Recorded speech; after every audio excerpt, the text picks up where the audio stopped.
Shalom, shalom, merci peuple de Dieu. Juste donner un chant, prédonner un chant à la gloire du Seigneur. Alléluia. Pour lui dire merci pour tout ce qu'il fait pour moi et ce qu'il fera toujours. Bouillonne bame konoke la kokuzi yo. Bouillonne bame konoke la kokuzi. Bidi bouillonne bame konoke la kokuzi ma. Bouillonne bame konoke la kokuzi yo. Bouillonne bame konoke la kokuzi yo. Bouillonne bame konoke la kokuzi. Bidi bouillonne bame konoke la kokuzi ma. Bouillonne bame konoke la kokuzi yo. Bouillonne bame konoke la kokuzi yo. Bouillonne bame konoke la kokuzi. Bidi bouillonne bame konoke la kokuzi ma. Bouillonne bame konoke la kokuzi. Abale Jésus yo Naza. Abale la go Naza. Abale Jésus yo Naza. Naza. Abale la go Naza. Abale Jésus yo Naza. Abale la go Naza. Abale Jésus yo. Abale la go Naza. Bouillonne bame konoke la kokuzi yo. Bouillonne bame konoke Jésus kuzi. Bidi bouillonne bame konoke la kokuzi ma. Bouillonne bame konoke la kokuzi yo. Bouillonne bame konoke Jésus kuzi yo. Bouillonne bame konoke la kokuzi. Bidi bouillonne bame konoke la kokuzi ma. Bouillonne bame konoke la kokuzi yo. Bouillonne bame konoke Jésus kuzi yo. Bouillonne bame konoke la kokuzi. Bidi bouillonne bame konoke la kokuzi ma. Bouillonne bame konoke la kokuzi. Abale Jésus yo Naza. Abale la go Naza. Abale Jésus yo Naza. Naza. Abale la go Naza. Abale Jésus yo Naza. Abale la go Naza. Abale Jésus yo Naza. Bouillonne bame konoke la kokuzi yo. Bouillonne bame konoke Jésus kuzi. Bidi bouillonne bame konoke la kokuzi ma. Bouillonne bame konoke la kokuzi yo. Bouillonne bame konoke Jésus kuzi yo. Bouillonne bame konoke la kokuzi. Bidi bouillonne bame konoke Jésus kuzi ma. Bouillonne bame konoke la kokuzi yo. Bouillonne bame konoke la kokuzi yo. Bouillonne bame konoke Jésus kuzi. Bidi bouillonne bame konoke la kokuzi ma. Bouillonne bame konoke la kokuzi. Abale Jésus yo Naza. Abale la go Naza. Abale Jésus yo Naza. Abale la go Naza. Abale Jésus yo. Abale la go Naza. Abale Jésus yo Naza. Abale la go Naza. Bouillonne bame konoke la kokuzi yo. Alléluia. Bouillonne bame konoke Jésus kuzi. Jésus. Bidi bouillonne bame konoke la kokuzi. Tout la gloire. Yoka. Bouillonne bame konoke la kokuzi yo. Bouillonne bame konoke Jésus kuzi yo. Bouillonne bame konoke la kokuzi. Bidi bouillonne bame konoke Jésus kuzi ma. Bouillonne bame konoke la kokuzi. Abale Jésus yo Naza. Abale la go Naza. Abale Jésus yo Naza. Naza. Abale la go Naza. Abale Jésus yo Naza. Abale la go Naza. Abale Jésus yo. Abale la go Naza. Alléluia. Amen. Peuple de Dieu, je vous salue dans le beau et précieux nom de notre Seigneur Jésus-Christ. Je suis votre humble serviteur, l'apôtre de Dieu, l'apôtre Abraham du Réveil International Jésus-Christ. Bien-aimé, avant de présenter notre bien-aimé, avant de vous permettre de déguster son témoignage du passé, du présent, j'aimerais rendre toute chose à celui-là par qui nous existons, à celui-là par qui nous avons la vie, nous avons le souffle de vie, à celui-là par qui nous sommes là, nous sommes en parfaite santé. Son nom c'est Elohim, c'est El Shaddai. Son nom selon le livre d'Exode 3 au verset 12 à 14, c'est Je suis. Alléluia. Je voudrais que tu baisses la tête avec moi, qu'ensemble, que nous rendons hommage au Seigneur Jésus-Christ pour tout ce qu'il permet au quotidien dans notre vie. Père éternel, Dieu d'Abraham, tu pouvais dire dans ta parole selon le livre de Psaume 3 au verset 6, je me couche, je m'endors et je me réveille. Seigneur, c'est grâce à toi que nous nous sommes endormis et c'est grâce à toi que nous nous sommes réveillés. C'est aussi grâce à toi que nous avons le souffle de vie, la force et la santé. C'est grâce à toi que nous avons l'espérance en notre salut. Ce matin, éternel mon Dieu, mon roi, comme tous les jours, j'élève la voix pour te rendre grâce.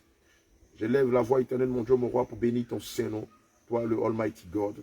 Toi, l'étoile brillante du matin. Toi, l'ami fidèle. Toi, le Elohim. Toi, le Yahweh Sikenu. Ce matin, Seigneur Jésus-Christ, nous bénissons ton Saint-Nom. Toi qui as bien voulu que nous soyons là, présents, afin de te célébrer. Seigneur Jésus, conduis ce moment.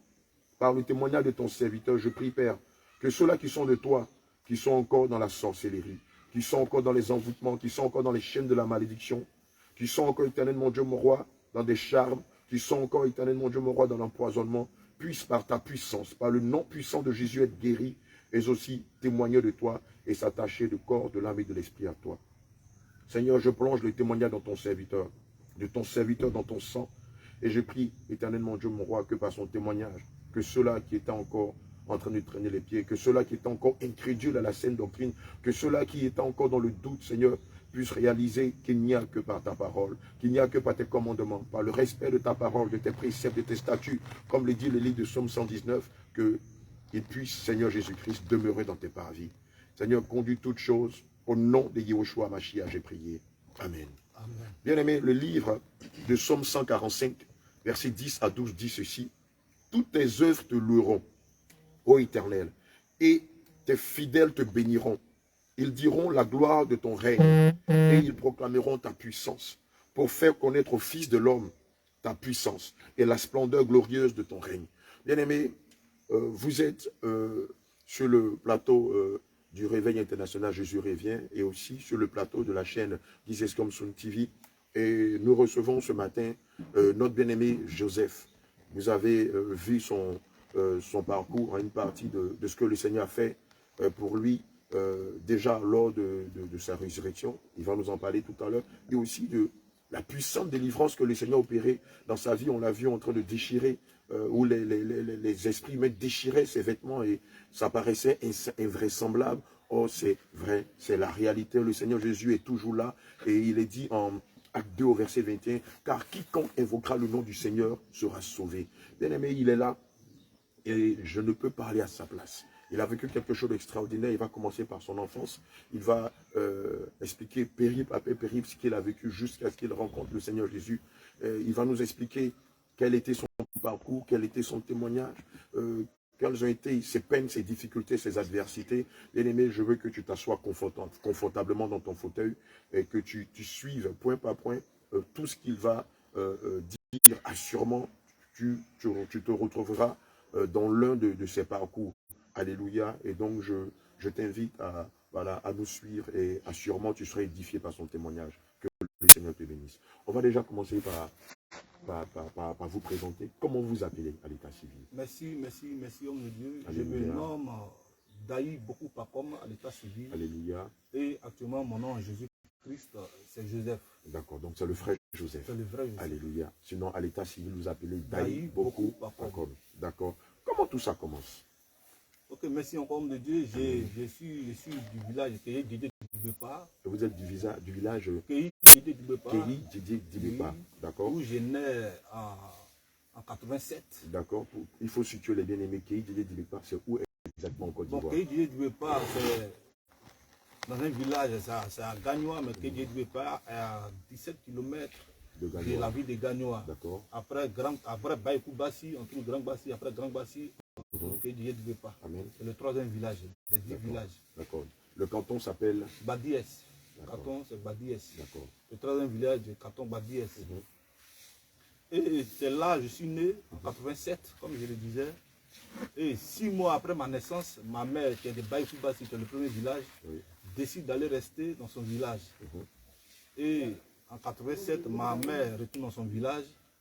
C'est là-bas que je grandis, c'est là-bas que j'ai fait mon parcours scolaire. Et à l'école primaire de Baïkoubassi, très brillant à l'école. J'étais vraiment sollicité par tous les maîtres, même les élèves, parce que j'étais très brillant à l'école. Et l'année où je devais passer l'entrée en 6e, il y a quelque chose de tragique qui arrive.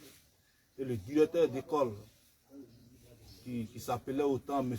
Banadida Patrice, qui a ébrié, mais qui n'est plus, père à son âme. Le monsieur refuse de me donner ma convocation, disant que je n'ai pas suivi le cours. Oui. Oh, c'était faux, c'était archi faux. Mais sans doute c'était mélangé dans la sorcellerie. Et le monsieur refuse catégoriquement de me donner ma convocation. L'année qui a suivi, il y a une grande soeur au niveau d'Abidjan, qui s'appelle Tanti Mat, qu'on appelle Tanti Mat, parce qu'elle est plus âgée que nous, qui décide que je n'ai pas terminé, je n'ai pas continué les cours à Abidjan, reprendre la classe de CM2. Et je vais à Abidjan, précisément à Yopougon, j'ai fait l'école primaire, si je fais à 6, après le terminus 40, on allant vers le fait sapeur-pompier. Il y a une école primaire là-bas qu'on appelle ça, je fais à 6.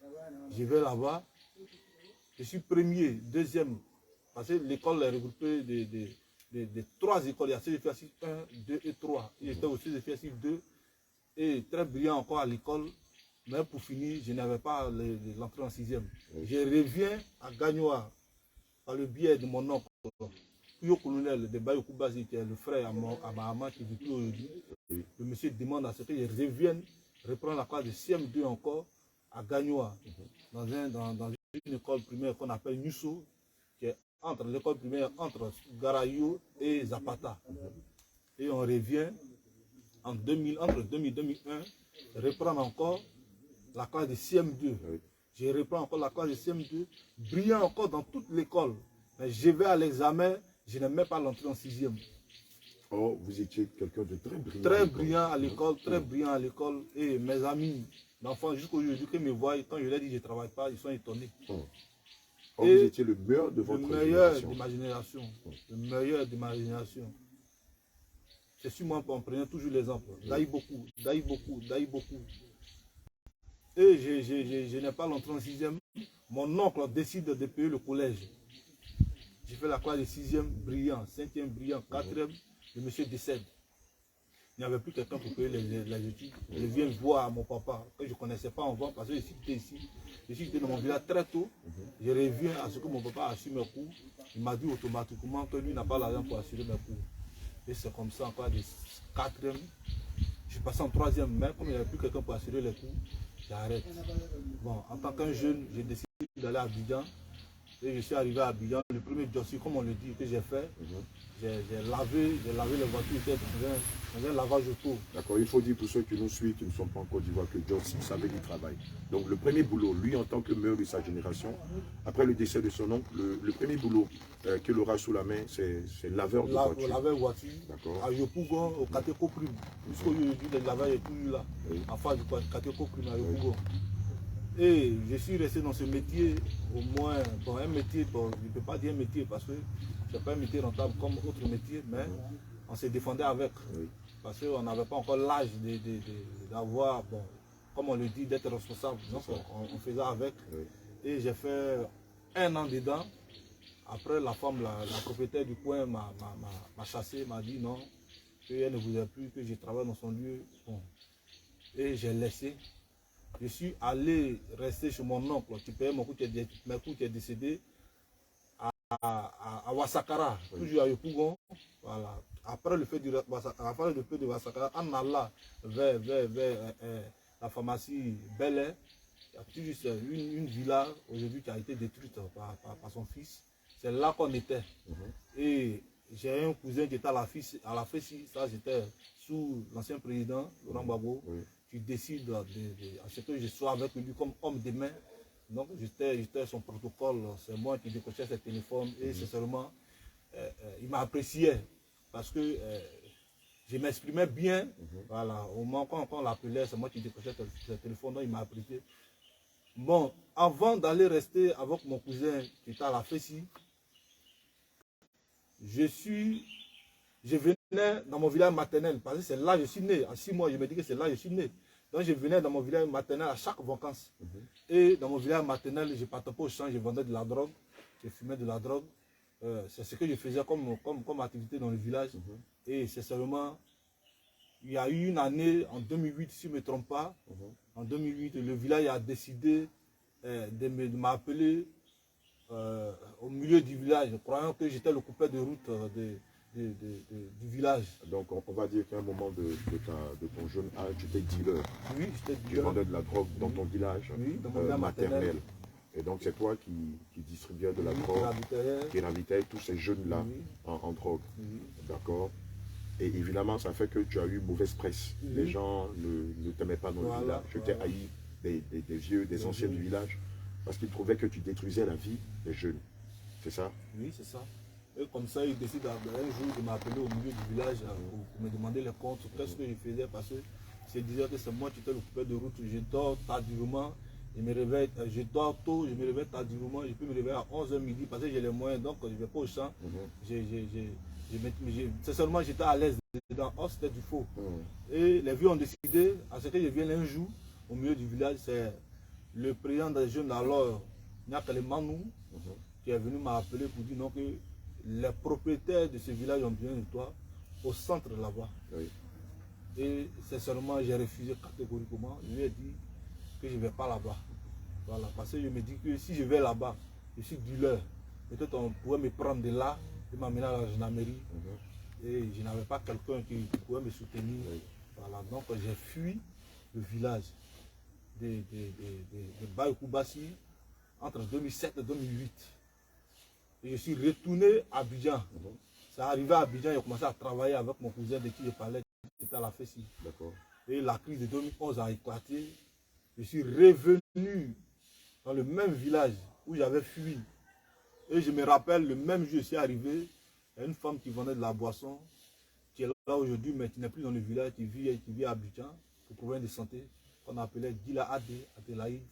Quand je suis descendu du taxi, elle m'a dit automatiquement, toi, tu n'es pas dans ton village, mais c'est ici que tu es venu. Et cette parole-là, je l'ai prise à la légère, je ne l'ai pas considérée. Alors, si j'avais attendu sa parole, je ne serais pas rentré dans le village. Je ne serais pas rentré dans le village. Et je ne l'ai pas écouté, c'est seulement, j'ai fait descendre mon sac et je suis allé où je dormais chez un ami. J'ai un ami qui est encore là, qui vit, lui aussi il a Abidjan, il a eu Patrick, chez qui je vivais. Et de juin jusqu'en août, un bon jour, il y a quelque chose qui me prend un soir, 17h, que je vais au terrain pour jouer au football. Oh, c'est un truc que je n'avais jamais fait dans le village. Tu n'avais pas pour habitude de jouer au football? Je n'avais pas l'habitude de jouer au football. C'est Maracana, je jouais aussi. Mais au grand terrain, je ne partais pas. Voilà, je ne partais pas parce que je me disais que peut-être un jour, quelqu'un allait me blesser. Puis parce que c'est au village, ce n'est pas rémunéré. Et ce même jour, j'arrive sur le terrain. Malheureusement, il n'y avait pas assez d'hommes. Donc, on a décidé de jouer un camp. Et un camp qu'on jouait, il y a quelqu'un qui a centré une balle, il a loupé la balle en ciseaux, où je suis tombé. Crampe m'a pris de la tête au pied, sur le cou. Où je suis tombé, à moins de 30 secondes, crampe a pris tout mon corps de la tête au pied. Et une crampe va te traverser tout le corps. À moins de 30 secondes. Et je ne pouvais pas me lever. Donc il y a un frère qui a dit non, comme tu ne descends pas bien, ça ne va pas, reste à terre au moins 15 à 10 minutes. Là quand tu vas te retrouver, tu pourras te lever. Mais j'ai fait près de 30 minutes, je ne pouvais pas me coucher là. Devant tout le monde. Devant tout le monde, sur le terrain de Baïkoubassi. En train de souffrir. En train de souffrir. Et après les 30 minutes, j'ai lutté. Quand je me suis levé, je ne pouvais pas m'étendre. J'étais courbé. Plié en deux comme ça. Oui, j'étais plié. Et j'ai lutté comme ça jusqu'à... Je suis arrivé à la maison. Je suis arrivé à la maison. Il y avait une grande soeur. C'était un samedi. Il y avait une grande soeur qui était là. Celle qui était à Abidjan. Au moins, je partais à l'école. Il y a un monsieur qu'on appelle Nyawo Tom, qui vit aujourd'hui, qui est encore là, a décidé de me soigner. Voilà, parce que les gens se sont dit que peut-être je me suis fait une fracture interne dans le corps. Il était quoi, un médecin, guérisseur dans le village, quand on a des petites blessures internes, quand des fractures, des luxations de muscles. C'est lui qui nous venait en aide. Donc c'était une forme de praticien du village, de médecin traditionnel. Donc il a demandé à ce qu'on lui donne 5 000 francs pour me soigner. Et on lui a donné les 5 000. Mais il est venu une seule fois me toucher. Et quand il m'a touché, il est parti, il n'est plus revenu. C'est comme ça qu'il quitte le village qui est Baïkoubassi. Je viens à Grand Bassi où ma grande soeur est mariée. Et à Grand Bassi, il y a un jeune qui vient me voir. Il me dit automatiquement que toi, ta blessure là, je ne peux pas. Mais va à l'église. Et ce même jour, le jeune m'a dit, va à l'église. Sinon, ta blessure là, c'est fort. Oui. Et quand le diable a la main sur toi, sincèrement, tu ne peux écouter ailleurs. Tout à fait. Je décide encore de quitter Grand Bassi. Venir dans mon village, tu disais, tu ne veux pas. Une maman, tu es mariée, elle disait, tu ne veux pas. Décide aussi de me traiter. Oui. Elle demande la somme de 25 000. On lui donne la somme de 25 000. Mais elle me dit, une fois qu'elle met la main sur moi, ses oreilles sont bouchées. Et pendant tout ce temps, tu n'avais pas compris qu'en fait le mal était mystique. Pourquoi c'était un mal normal? Un mal normal. C'était lié au fait que tu avais raté la balle de football sur le terrain au village. C'est ce qu'il me disait. C'est ce qu'il me disait. Il me disait que c'était normal. Voilà, parce qu'on va au terrain, on est tombé. C'est seulement c'est normal. C'est ce que je me disais. C'est seulement c'est ce que j'avais en tête. Et la maman dans mon village a essayé près de 2 mois. Ça n'allait pas. Elle a dit qu'à chaque fois qu'elle t'imposait les mains pour te masser, oui, elle avait les oreilles bouchées. Oui. Une fois elle met la main sur moi, ses oreilles se bouchent en même temps. Et après ça, je suis allé à Abidjan, toujours à Ouassakara. Et à Ouassakara, je suis allé voir un vieux à Samanké, à Bobo Samanké, un guérisseur. Un grand guérisseur, très connu. Très connu. Il a même traité un monsieur qui a fait au moins 6 mois dans le coma en Europe, précisément en France. Et le monsieur, un sénifo, le monsieur est venu en Côte d'Ivoire, et le vieux là l'a guéri. Donc, par le biais de l'une de mes soeurs, qui était entre griffes, la chérie du monsieur, a décidé à ce que je parte voir le vieux guérisseur à Bobo Samanké. D'accord. Et je suis allé voir le monsieur. Le même jour, je l'ai vu, il m'a reçu, il a demandé ce qu'il devait lui laisser comme somme. Et j'ai donné. Il m'a donné un canari. Il m'a dit, arrivé dans ta chambre, le canari, tu mets seulement l'eau. Tu prends 3 petits cailloux et tu mets ça, tu fais ça en forme de foyer. Et tu déposes le canari dessus. L'eau va bouillir. Et sincèrement, j'ai vu ça. Et donc, tu as utilisé le canari que canari. ce mystique t'a donné. Oui. Et tu l'as mis sous ton lit. Non, pas sous mon lit, dans ma chambre, tout juste à côté de mon matelas, parce que mon matelas était à même le sol. Voilà. Et le canari, tu ne vas pas le déposer sur un foyer, sur du feu, sur du gaz. Non, il me dit, prends 3 cailloux, 3 petits cailloux, comme sous forme de foyer dans la chambre, tu déposes, tu mets rien, comme Fago, rien, mais 3 petits cailloux. Tu ne mets pas de feu, tu ne mets pas sur du gaz, rien. Rien, tu déposes le canari et ça va bouillir comme si c'était au feu. Et réellement, j'ai vu. Ça bouillit comme si c'était au feu. Voilà. Et il m'a dit après, tu bois. Quand tu finis de boire, tu laves un peu. Si l'eau est presque finie, tu remets l'eau. Et c'est ce que je faisais. Mais j'étais au 2e jour. Et comme j'étais dans le milieu syndicaliste, je quittais la gare aux environs de 23 h. Toujours au sable où j'étais dans le milieu syndicaliste. À la limite, on m'a dit que tu étais un gros bras. Un gros bras. Un gros bras dans la rue. Voilà, un gros bras. Donc j'arrive dans la chambre. Le canari est cassé. Le canari est cassé, mon matelas, tout est mouillé. Et j'ai un grand frère qui était à moi, qui avait des problèmes dans le village maternel de Baïkou, qui était à moi. On appelle Djavé Edmond, qui est venu séjourner avec moi. Et quand il a vu ça, ça l'a étonné. Il a dit, mais qui est rentré ici? Et puis le canari est cassé. Et aux environs de 23 h, j'appelle le même vieux qui m'a donné le canari. Et je lui explique ça. Il me dit, va à l'église. Le même vieux me dit, va à l'église. Permets-moi de t'arrêter quelques minutes, s'il te plaît. Je voudrais profiter de cette lucane pour expliquer un peu comment les choses fonctionnent. Alléluia.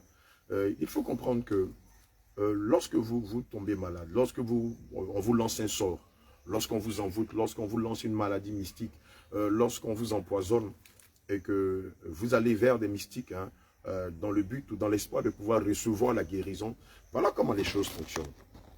Les marabouts, les féticheurs, les mystiques, les guérisseurs en griffe, les charlatans, travaillent tous pour un seul et même maître, Lucifer. Lucifer. Évidemment, les marabouts, les charlatans dont j'ai cité tout à l'heure, les guérisseurs mystiques et consorts, sont de mèche avec les sorciers. Sont de mèche avec les sorciers. Alléluia. Et qu'est-ce qui se passe?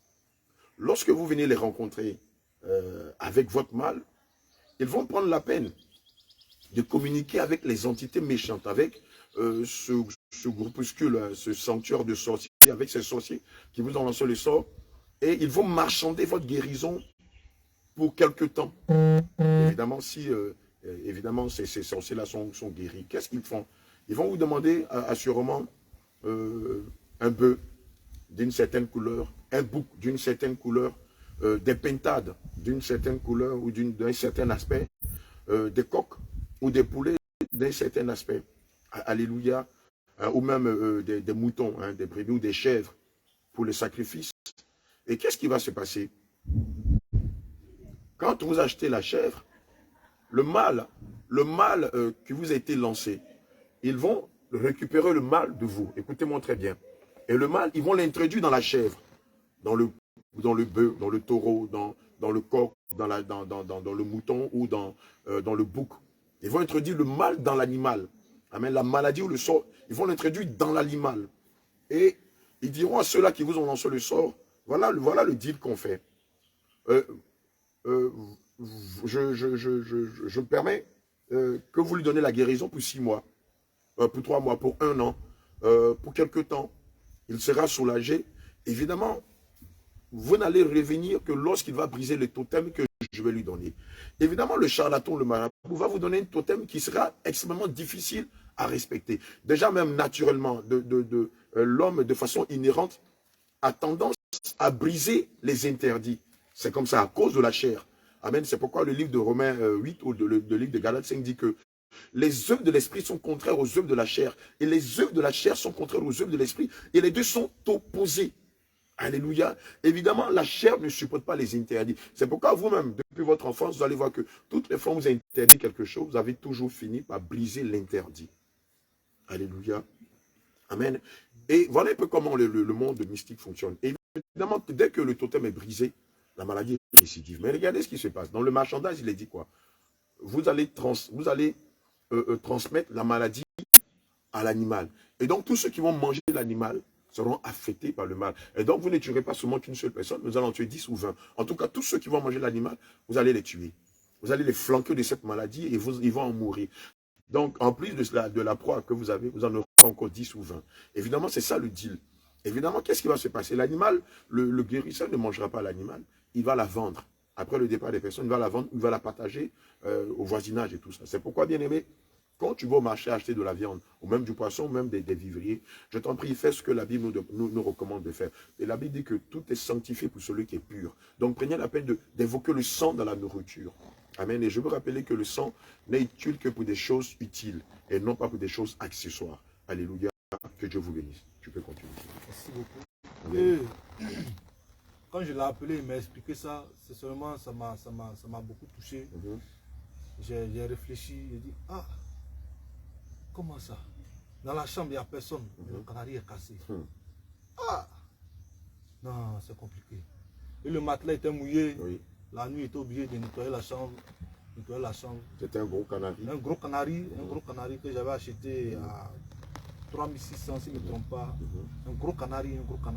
Il y avait des potions à l'intérieur. Il avait mis des potions à l'intérieur, il y avait des potions. Mais c'était vraiment mystique parce que une fois à terre, au moins 3 petits cailloux en forme de foyers, tout ce qui est dedans bouillit, commençait à bouillir, comme s'il y avait du feu. Alléluia. Mais c'était pas chaud.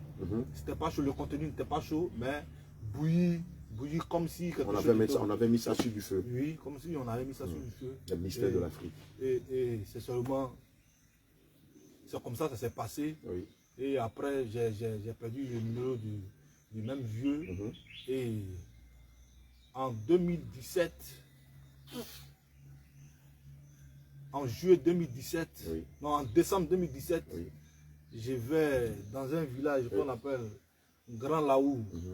Au pays BT, on ne loue pas les funérailles, quel que soit le temps. Malgré malade, j'ai des cousins qui sont en Europe qui payent mon transport pour aller au funérailles de leurs grands frères. Et arrivé dans le village d'Abidjan à Grand Laou, le village était à Djitri parce qu'on est passé par Grand Laou. Et arrivé dans le village aux environs de 23 h, j'étais totalement paralysé. On ne pouvait pas descendre du véhicule. Le mal avait commencé en quelle année? En 2011. En 2011. Et en 2017, les choses vont prendre une autre tournure. Oui, et j'oublie. Avant que je ne sois paralysé, en 2015, Non, en 2014, je ne pouvais pas aller avec femme et juge. Waouh. Non. C'était coupé. Tu n'avais plus de... Tu n'avais plus d'érection. Non, rien. Mais je me forçais à aller avec les femmes. Tu draguais quand même les filles, tu courais les jupons. Parce qu'on se rappelle de sa délivrance où c'était l'esprit de...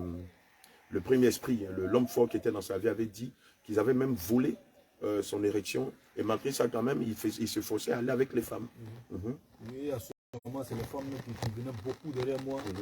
Et quand c'est comme ça, tu te dis que tu es fort. Bien sûr. Ah, réellement, intérieurement, non, tu étais mort. J'étais mort. Intérieurement, j'étais mort. Et sûrement du temps, mais je ne bandais même pas. Voilà, intérieurement, c'était difficile. Il n'avait pas d'érection. Il n'avait pas d'érection. Et c'était très difficile. Oui. Donc, j'ai dit, et jusqu'en 2017, j'étais paralysé totalement. Les membres. Je ne pouvais même pas marcher. Et on me fait descendre de la voiture. C'était une nuit chaude. Une nuit chaude où je ne pouvais pas dormir. Oui. Ce jour, il me rappelle très bien, vendredi, je ne pouvais pas dormir. Et j'ai passé une nuit noire vendredi et samedi. Dimanche, on est revenu, mais pas à Abidjan. Mes cousines là, on construit une maison à Divo, au quartier Plateau. Elles ont demandé à ce que je vienne à Divo pour qu'elles cherchent quelqu'un pour me guérir. Là encore, pire, elles ont trouvé un baoulé qui était à 12 km de Divo, dans un village qu'on appelle Blé. À 12 km de Divo, le monsieur a décidé de me guérir et il demande la somme de 115 000 francs.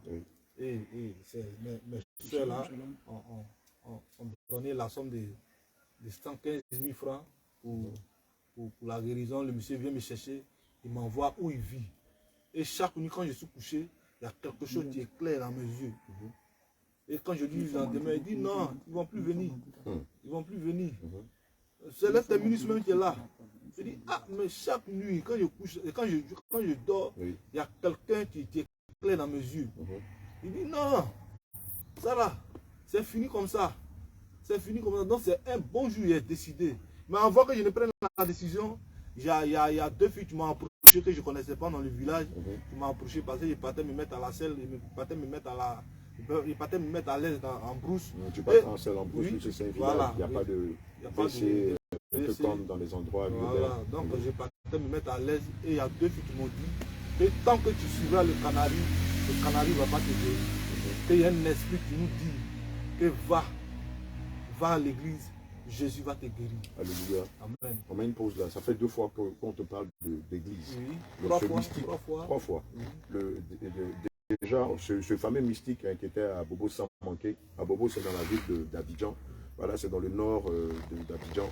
Voilà. Et donc, ce mystique est connu, qui a une grande réputation pour avoir guéri des personnes un peu partout en Côte d'Ivoire et en Europe, va te dire que dès l'instant où son canari était cassé, il fallait aller à l'église. Amen. Et encore, tu vas chez un autre mystique à Grand Laou, où tes soeurs t'ont amené. Non, ça à Divo. Ah, pardon, à Divo. Là-bas aussi, 2 jeunes demoiselles vont te dire que c'est à l'église que tu pourras avoir ta guérison. Ici, entendez par l'église que c'est Jésus qui pourra te donner la guérison. Alléluia. Bien aimé, regardez ce qu'il est dit dans le livre de Jérémie 17, versets 7 à 8. Il est dit, béni soit l'homme qui se confie dans l'Éternel et dont l'Éternel est l'espérance. Il est comme un arbre planté près d'un cours d'eau et qui étend ses racines vers le courant. Il n'aperçoit point la chaleur quand elle vient. Elle et son feuillage restent verts. Dans l'année de la sécheresse, il n'y a point de crainte. Il ne cesse de porter du fruit. Alléluia. Donc, à 3 reprises, l'on vous dira, allez. Ça ne te rappelle pas ta propre personne. Quand tu avais été affecté, tu avais reçu un sort, et des gens t'ont dit, même le mystique qui te traitait t'a dit, va vers le Dieu des chrétiens. Amen. C'est un désaveu. Bien aimé, c'est un désaveu pour le monde occulte. C'est un désaveu pour ces guérisseurs mystiques. C'est un désaveu pour ces marabouts, pour ces féticheurs de renom. Ils avouent ici qu'ils sont limités. Et que, au-delà de ce qu'on peut dire d'eux, au-delà de la puissance mystique qu'ils ont, ils sont limités. Mais quand ils vous disent, allez à l'église ou allez vers le Dieu des chrétiens, c'est pour vous dire qu'il y a une puissance au-dessus de la puissance des mystiques. Il y a une puissance au-dessus de la puissance du marabout, du féticheur, du charlatan, du guérisseur mystique. Et cette puissance-là, bien aimé, c'est Jésus. Alléluia. Amen. Que Dieu te bénisse. Amen. Et donc, ces jeunes demoiselles te disent, va à l'église. Et encore une fois, quand on dit ça, j'ai fait au moins près de 2 semaines dans le village. J'ai décidé un jour, et j'ai dit au monsieur, au féticheur, que moi je vais rentrer. Il dit non, pourquoi tu n'es pas encore guéri, que dans 2 jours tu seras guéri. Il dit moi je vais rentrer. Et je vais rentrer. Il dit bon, il dit oui, je vais rentrer. Et comme ça, il m'accompagne jusqu'à Divo. Et au moment où je venais en famille, où mes soeurs ont continué à me voir à Divo, elle était déjà partie en Europe. Donc quand je suis arrivé, il y a l'une de mes soeurs que j'ai trouvée là-bas. Elle, quand elle m'a vu, ça l'a étonné. Elle dit, mais le monsieur ne m'a pas accompagné à la maison. Hein. Il m'a laissé au centre de la ville. Et j'ai continué d'aller sur la maison. Et ma tante, ma cousine que j'ai trouvée à la maison me dit, mais le monsieur nous a dit que tu es guéri. Tu marches encore comme ça. Je dis, que c'est seulement l'argent que vous avez dépensé là, c'est zéro. Sinon, il m'a tracé. Chaque jour, il prend l'âme. Je suis assis ici et il coupe des feuilles quelque part. Je suis assis là, il met ça dans le feu, ça noircit, il me trace, il m'a tracé presque partout, sur tout mon corps. Des qualifications sur tout ton corps. Sur tout mon corps, croyant qu'il allait vraiment me guérir. Et cela n'a pas prospéré, cela n'a pas rien donné. Rien. Et les Divo, ils décident maintenant de venir à Grand Bassi, dans le village où ma grand-sœur est mariée, rester définitivement. Et j'étais dans le village. Un jour, il y a eu des hommes de Dieu qui sont restés à Abidjan, sont venus, mais sincèrement, il y a les hommes de Dieu, il y a les hommes de Dieu. Oui, il faut que je le souligne, il faut que je le dise. Et quand ils sont arrivés, ils avaient 7 jours de croisade dans le village. Le deuxième jour, invité par une grande soeur qui est dans le village aussi, je suis allé à la prière parce que j'avais béquille. Je ne pouvais pas marcher sans béquille. Et dans la prière, il y a quelque chose qui me disait à l'oreille, laisse la béquille. De l'autre côté, il y a quelque chose qui me disait, ne laisse pas la béquille. Et tellement je me disais que j'allais être guéri le même jour, j'ai jeté la béquille. Les gens ont pris la béquille, ils sont partis à la béquille. Le lendemain, je ne pouvais plus marcher. Le même problème était encore là. Et sincèrement, j'ai souffert. J'en souffre. Non, sincèrement, je pouvais faire 1 semaine sans aller à la selle. Donc je mangeais chaque jour, souvent même 10 jours. Et quand je vais à la selle, je ne suis pas satisfait. Voilà. Mais je ne pouvais pas. J'étais là un jour, je me rappelle, j'étais assis et il y a un liquide noir qui est sorti de mon corps. Et quand il dit de mon corps, excusez-moi du terme, par mon anus. Par ton spectre. Voilà. Et le liquide sentait, c'est seulement un liquide noirâtre est sorti de ton spectrum. Oui, et l'odeur avec une odeur pestilentielle, désagréable. Je ne pouvais même pas tenir. Et je me suis senti faible. Oui. Et je suis allé me coucher. Mais j'avais aussi quelque chose. À chaque fois que je dois me coucher, il faut que je prie.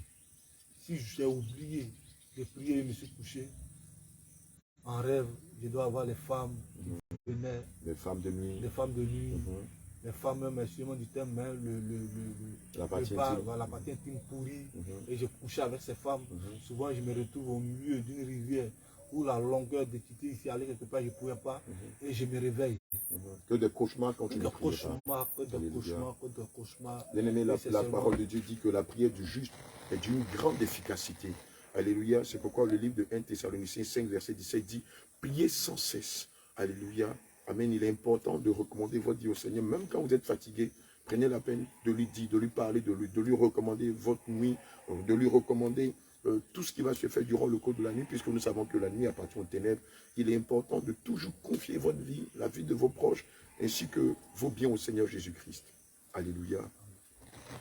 Et encore dans le même problème, toujours souffrant, je ne peux même pas appeler quelqu'un au téléphone pour dire est-ce qu'on peut m'aider financièrement. Une fois quand j'appelle un frère, un cousin, il me dit automatiquement, bon, c'est les mendiants, parce que c'est seulement, j'étais rejeté. Bien sûr, puisque la maladie perdurait. J'étais rejeté, je ne pouvais même pas appeler quelqu'un pour qu'on m'aide financièrement. Mais c'est seulement, j'ai souffert, c'était dur. Je suis même allé voir un monsieur aussi à Daïepa, et ce monsieur m'a dit que lui pouvait me guérir. Il pouvait me guérir, que c'est un serpent qui était en moi, que lui, il pouvait enlever le serpent en moi. Mais je devais faire des sacrifices. Je devais acheter un mouton de au moins 80 000 francs. Je devais payer une somme de 100 000. Je devais acheter une nouvelle machette qu'on doit aiguiser à la machine au niveau de la ville. Attends, tu peux reprendre. Tu as rencontré un autre mystique. Oui, à Daïbakéi. Et le mystique me dit d'acheter un mouton. Un mouton. De 80 000. D'accord. De payer la somme de 100 000. D'acheter une nouvelle machette. D'acheter quoi, une machine? Une machette. Attends, le mouton. Oui. Ensuite? Le mouton, la somme de 100 000. Somme de 100 000. Une machette. Une machette. Une serviette. Une serviette. Oui. Alléluia. Une nouvelle serviette. De cori. Oui. Et comment j'allais utiliser, c'est moi-même qui allais utiliser la machette, la serviette et le cori. Mais l'argent et le mouton lui revenaient. Et comment j'allais utiliser la machette, la serviette et le cori. Les soirs avant de dormir, je prends mon coussin. Et écoutez très bien la partie là, s'il vous plaît. C'est très bien ce qu'il va vous dire. Hein. Je prends la machette.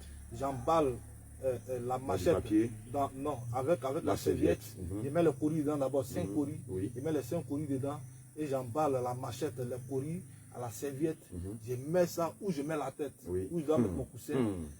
Et je me couche. Une fois quand je vais me coucher, en songe, le serpent qui est en moi va sortir et il y a quelque chose qui va prendre la machette pour tuer le serpent. Donc, excusez-moi si je ris, mais en fait, on voit bien le manque de respect, le manque de sérieux, on voit bien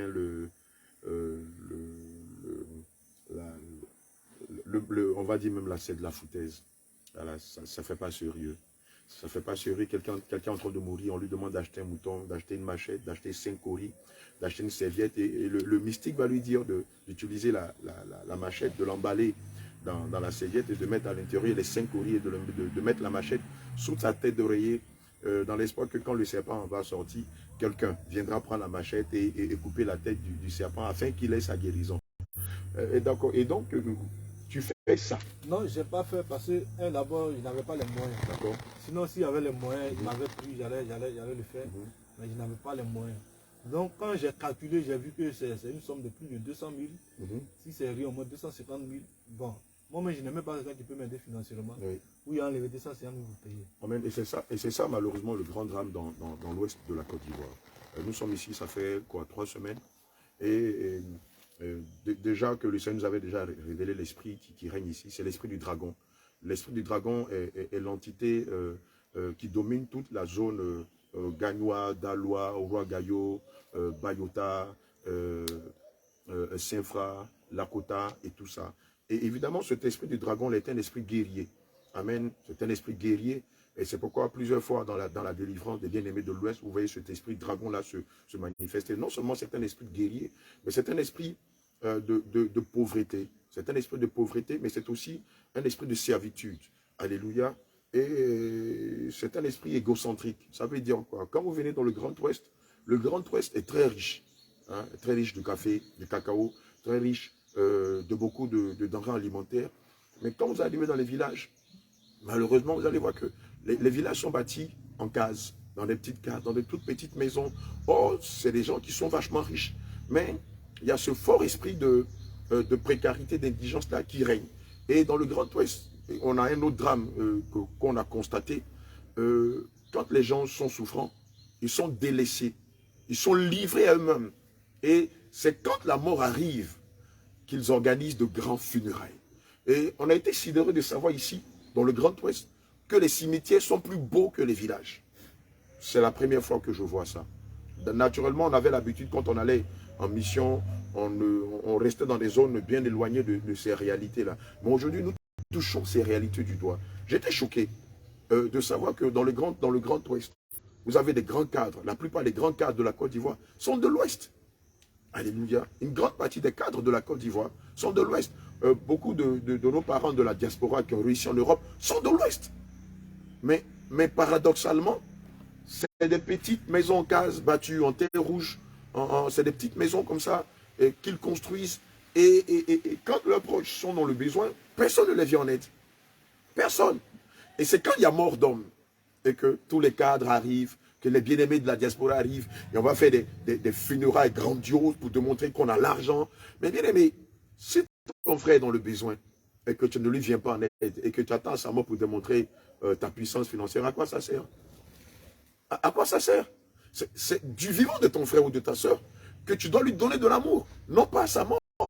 Et aux funérailles, et vous allez voir pendant les funérailles, c'est des grands événements, c'est beaucoup de bruit, beaucoup de paillettes, beaucoup de bling-bling. Et on va lui construire un caveau, celui-là qui vivait dans un bicoque. Je crois que tu nous expliques le témoignage de quelqu'un à Grand-Bassi, voilà, qui vivait dans une maison où il y avait, dans une petite maison comme ça, 2 mètres carrés, il n'y avait pas de toiture. Et toute sa vie, il était comme ça. Et quand il est mort, les gens ont voulu faire une grande fête en son honneur. Mais son frère s'est battu en disant non. Mais de son vivant, personne ne s'est occupé de lui. Pourquoi maintenant qu'il est mort, vous voulez le célébrer à grande pompe? Et malheureusement, c'est le drame de l'Ouest. Beaucoup sont nantis, beaucoup sont des intellectuels, beaucoup ont réussi financièrement. Mais dans le village, aucun investissement, aucune réalisation. Et les uns et les autres sont livrés à eux-mêmes. Et c'est quand il y a des funérailles que chacun va venir montrer sa puissance financière. Bien aimé, tu dois te repentir de cela et tu dois être renouvelé de l'intelligence qui vient de là-haut, qui vient du Saint-Esprit, et savoir que si tu dois donner ta vie pour quelqu'un, tu dois donner ta vie pendant que la personne est vivante. Si tu dois soutenir quelqu'un matériellement, financièrement, socialement, tu dois le faire pendant qu'elle est vivante et non pas après la mort. À quoi ça sert de faire des funérailles grandioses pour quelqu'un dont vous n'avez même pas le plus petit doigt pendant qu'il était malade? Et c'est la configuration, c'est la géographie du Grand Ouest. Et c'est comme ça que les bien-aimés du Grand Ouest sont. Alléluia. Que le Seigneur te bénisse et qu'il t'amène à te remettre en cause et à reconsidérer tes voies. Tu peux continuer. Donc, quand il m'a expliqué tout ce que je devais payer, j'ai vu que financièrement, c'était élevé que moi. Et j'ai décidé, je lui ai dit, bon, j'ai compris. J'ai compris, je reviens. Je vais chercher, je reviens. Et c'est comme ça, je ne suis plus allé chez le monsieur. Et je suis resté dans la douleur, dans la pitié, dans la misère. Toujours à Grand-Voiture chez ma grande soeur. Elle est encore là-bas, elle est mariée là-bas. Et toujours dans la souffrance. Toujours dans la souffrance. Et un bon jour, il y a une maman a dit, ne veut pas, la femme à papa Jésus, à mon papa Zirion Kelly, tu décides à ce que je vienne à Djidé du Bepa et elle va chercher quelqu'un qui va me guérir, qui va me soigner. Oui. Et la maman me dit ça, quelques jours après, je décide de venir à Djidé du Bepa le 25 février passé. Oui. Le 25 février de 2003, c'est-à-dire il y a 2 semaines de cela. 2 semaines de cela, je décide de revenir dans le village et je suis avec ma maman. Le même soir, on décide d'aller voir une maman qui est guérisseuse. Mon bien-aimé Joseph, j'aimerais que vous, avant de venir sur ce qui s'est passé le 26 février, je sais qu'en dehors des mystiques que vous avez rencontrés, assurément vous êtes allé voir aussi des soi-disant hommes de Dieu, n'est-ce pas? Oui. Comment ça s'est passé, les rencontres avec ces différents pasteurs? Merci beaucoup. Je suis allé voir, je suis allé au culte de Franck Maï. Franck Maï, oui, qui est un pasteur du Yukougon, d'accord. Franck Maï. Et par le biais d'une maman qui a voulu que je parte parce que je souffrais comme ça. Elle a dit, allons, tu auras ta guérison là-bas. Là-bas, tu vas acheter ton huile, tu vas acheter ton eau.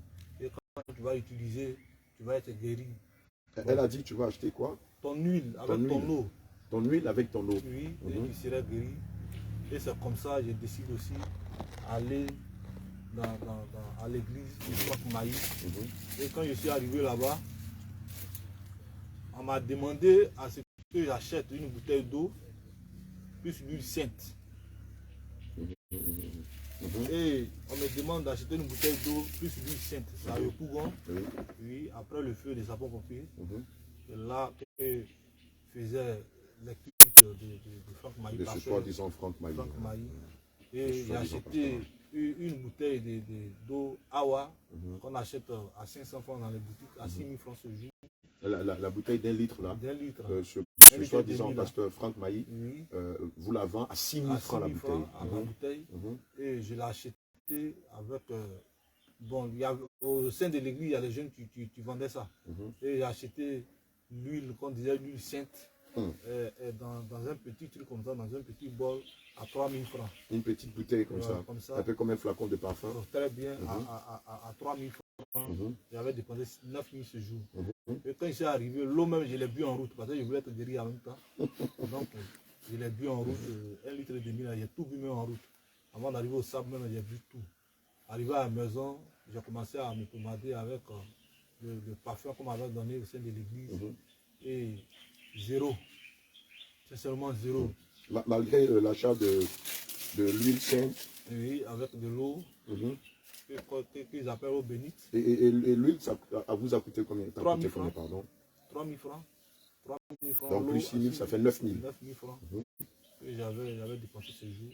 Mais j'étais heureux dans le cœur, dans le corps, parce qu'il me disait que j'étais déjà guéri. Ça m'a donné la force même de boire l'eau en même temps sur la route, sans arriver à la maison. Et zéro. Zéro. Au fur et à mesure, ça s'empirait. Au fur et à mesure, ça me détruisait à petit feu. Ça me détruisait à petit feu. Je suis là, quand je suis assis, je sentais qu'il y a quelque chose dans mon corps. Souvent, mais jusqu'au niveau d'ici, je sens qu'il y a quelque chose dans mon corps. Quand il me couchait dans la journée, de la maintenant on dit non, je vais faire la sieste. En plein midi, moi je ne pouvais pas. Quand je me couche, l'eau, la chaleur, là, jusqu'ici. Bien aimé, je veux que nous partageons ensemble le passage de Jean 2, versets 13 à 16. Nous allons voir quelle était l'attitude du Seigneur Jésus lui-même dans le temple lorsque des vendeurs, des commerçants, des échangeurs pratiquaient ce dont il vient de nous parler. Alléluia. Il est dit en Jean 2, verset 13 à 16, ceci, et je lis la parole de notre Seigneur avec grand respect. La Pâque des Juifs était proche, et Jésus monta à Jérusalem. Il trouva dans le temple les vendeurs de bœufs, de brebis et de pigeons, et les changeurs assis. Ayant fait un fouet avec des cordes, il les chassa tous du temple, ainsi que les brebis et les bœufs. Il dispersa la monnaie des changeurs et renversa les tables. Et il dit aux vendeurs de pigeons, ôtez ceci d'ici, ne faites pas de la maison de mon père une maison de trafic. Ne faites pas de la maison de mon père une maison de trafic. C'est le lieu de rebondir sur cette affaire de prophètes qui sont en train de se battre avec des pasteurs depuis quelques temps sur la toile. Et de dire, comme le dit Jean 12, verset 13, pardon, Jean 2, verset 13 à 16, que si quelqu'un, se faisant passer pour un apôtre, un prophète, un docteur, un évangéliste, un révérend, un bishop, puisque ça n'existe pas ça dans la Bible, un super voyant, un daddy, viennent à vous rencontrer pour des problèmes quelconques d'autres spirituels, et vous dit que avant de prier pour vous, vous devez acheter de l'huile, du savon, de l'eau, du miel, du lait, je ne sais pas moi, du sel de mer, de l'huile disant être venu d'Israël, vous dit d'acheter un mouchoir, une serviette, d'acheter un t-shirt avec sa photo là-dessus, d'acheter un bracelet avant que vous ne receviez la guérison. Bien aimé, c'est un aventurier. C'est un aventurier. Non seulement il n'a pas l'esprit de Dieu, mais il n'est pas de Dieu. Il a cité dans son témoignage le cas de plusieurs mystiques qu'il a rencontrés. En fait, ce sont des mystiques déguisés en prophètes, ou en pasteur, ou en révérend, ou en bishop. Alléluia. Ce ne sont pas des serviteurs de Dieu. Et donc, celui qui vous dit que pour que le Seigneur Jésus vous guérisse par son entremise, vous devez payer quoi que ce soit. Je te le dis, et je le répète, et j'assume ce que je dis. Qu'il soit, comment il s'appelle, Patrick, je ne sais quoi, ou qu'il soit Daddy, je ne sais quoi, qu'il soit Shekinah, je ne sais quoi, qu'il soit de tel beau ou de tel nom. Ce n'est pas un serviteur de Dieu, c'est des mystiques. Si un soi-disant homme de Dieu vous demande d'acheter un bouc, une chèvre, un bœuf, un mouton, une brebis, un poulet, un coq, un porc, pour faire des sacrifices, vous demande d'acheter une bouteille d'eau que vous allez boire pour recevoir la guérison, il n'est pas de Dieu. Bien-aimé, il n'est pas de Dieu. Et si tu es encore dans sa secte, parce que ce n'est pas une église, sors de là-bas. Si tu es encore dans son camp de prière, sors de là-bas. Si tu es encore chez lui à la maison, sors de là-bas. Si tu es encore confiné quelque part dans un endroit qui lui appartient, sors de là-bas. Fuis de ce lieu-là. Car cela dépend de ton salut. Mais lisez toute la Bible. Même lorsque le général était venu rencontrer Élie pour sa guérison, alléluia, Élie s'est refusé de prendre quoi que ce soit venant de lui. Mais qu'est-ce qui s'est passé dans le dos du prophète Élie? Son assistant Géasi s'est caché de lui et dans son dos est allé voir le général pour lui demander l'or et les biens qu'il voulait donner au prophète Élie. Mais qu'est-ce qu'il a dit? Il a dit qu'il était frappé de lèpre. N'est-ce pas? Évidemment, toi qui te fais appeler bishop, daddy, révérend, des thèmes qui n'existent même pas dans la Bible, et c'est prétentieux que de s'appeler révérend, celui seul qu'on révère, c'est Jésus. C'est à lui la révérence, c'est à lui la gloire, c'est à lui l'honneur, c'est à lui la magnificence, non pas des individus. Tu t'appelles révérend, tu ne sais pas que c'est prétentieux. Et déjà, même quand vous entendez ces titres farfelus de bishop, archibishop, révérend, super voyant, quoi encore même, daddy. Bien aimé, comprenez par là que ce ne sont pas des hommes de Dieu. En fait, c'est des boutiquiers. C'est des boutiquiers qui se prévalent le titre d'hommes de Dieu, qui font des boutiques. Vous voyez, ils ont plein de bagues à leurs doigts, ils sont habillés à la dernière mode, ils ont des coiffures mondaines. Et puis je veux dire aussi que toi qui te fais appeler pasteur, qui a une coiffure mondaine à la tête et qui pense que c'est Dieu qui t'utilise, ce n'est pas Dieu, ce n'est jamais Dieu. Dieu n'utilise pas des mondains, il ne donne pas son onction à des gens qui sont mondains. Ouh, non, ne rêve pas, mon bien-aimé, ne rêve pas.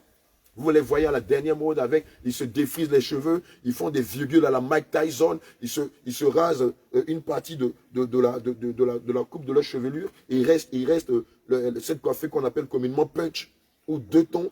Vous pensez que le Saint-Esprit va donner son esprit à des gens qui font deux tons? Vous pensez que Dieu, c'est le Dieu à l'américaine où tu vois un pasteur mondain qui a des dreads, hein, qui a des tatouages partout, qui porte des body et qui laisse entrevoir ses muscles, qui porte un jean avec des grosses ceintures et qui chasse des démons. Ça, c'est pas Dieu, mes bien-aimés. C'est du cinéma, c'est le diable. Le diable aussi a ses ouins.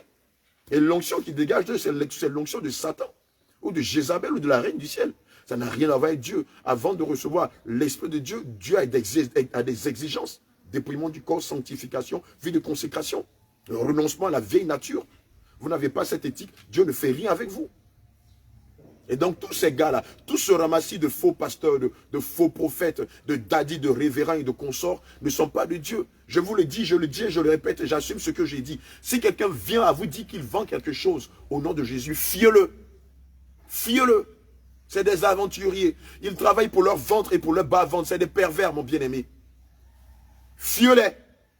C'est des boutiquiers, des aventuriers, des charlatans qui, sachant qu'aujourd'hui le charlatanisme ne marche plus, ont retourné leur casquette, aujourd'hui se font appeler hommes de Dieu. Alléluia. Amen. Amen. Il dit aux vendeurs de pigeons, ôtez cela d'ici.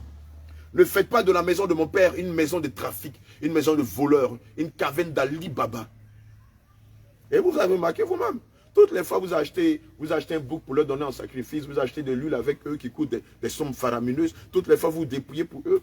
Mais rien. Mais rien. Aucune guérison. Puisque Dieu n'est pas là-dedans. Que le Seigneur vous fortifie et qu'il fasse tomber les écailles de vos yeux. Tu peux continuer. Ok, merci beaucoup. Maintenant je comprends que ce ne sont pas vraiment des hommes de Dieu. Ce ne sont pas des hommes de Dieu. Le monsieur... venant de la France, que le soi-disant guérisseur avait guéri. Quelques temps après, quand j'ai appelé l'une de mes soeurs là, elle m'a dit que le monsieur n'était plus. Il est mort, bien sûr.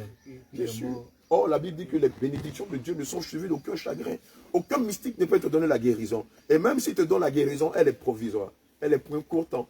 Puisqu'il y a eu marchandage entre ton âme, ta guérison, et ceux-là qui t'ont lancé le sort.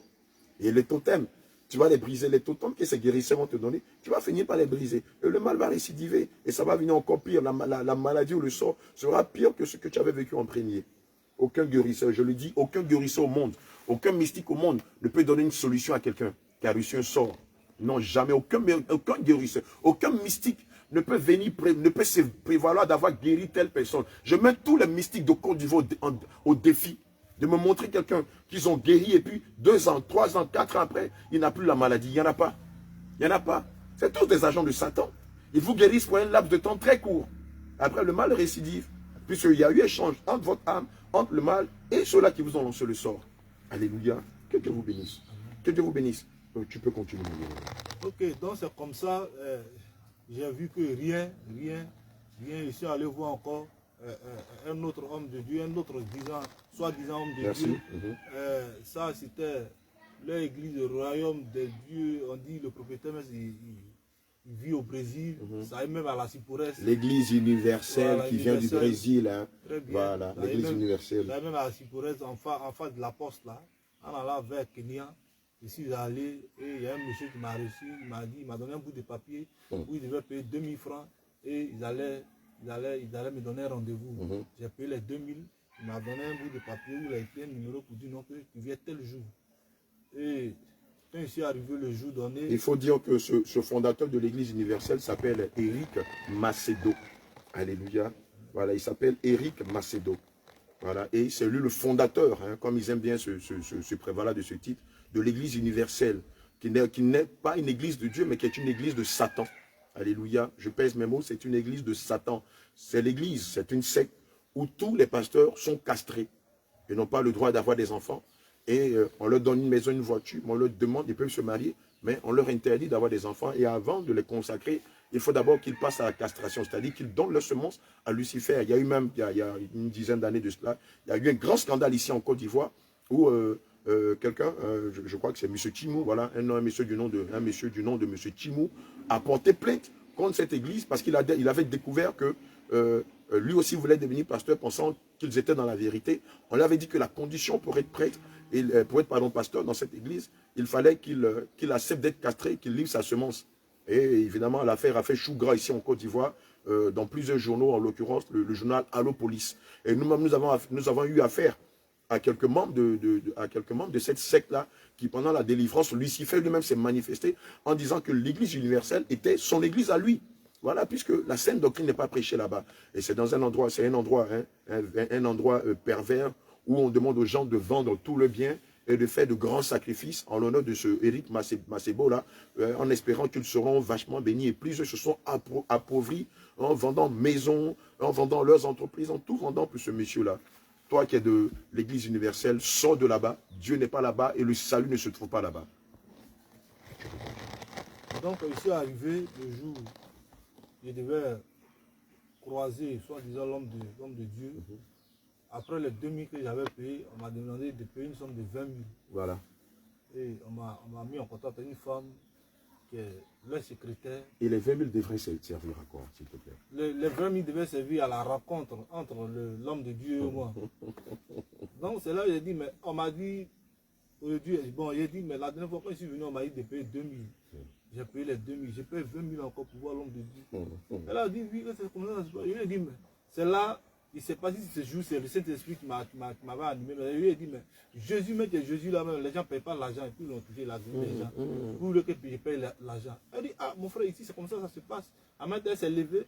Quand elle s'est levée, elle m'a dit, ah, si tu n'es pas prêt à payer les 20 000 francs, c'est que tu reviens un autre jour quand tu auras les moyens. Et c'est comme ça, je suis sorti de son bureau, un bureau bien climatisé. Et quand je sortais, il y avait au moins 3 femmes qui attendaient dehors à ce qu'on les reçoive. Et c'est comme ça que j'ai fait le tour de la Côte d'Ivoire avec mes mains moyens que j'ai gagné. Parce que j'étais rejeté par la famille, c'est seulement j'étais rejeté. Je ne pouvais même pas appeler quelqu'un comme il puisse me venir en aide. C'est comme ça que j'ai souffert.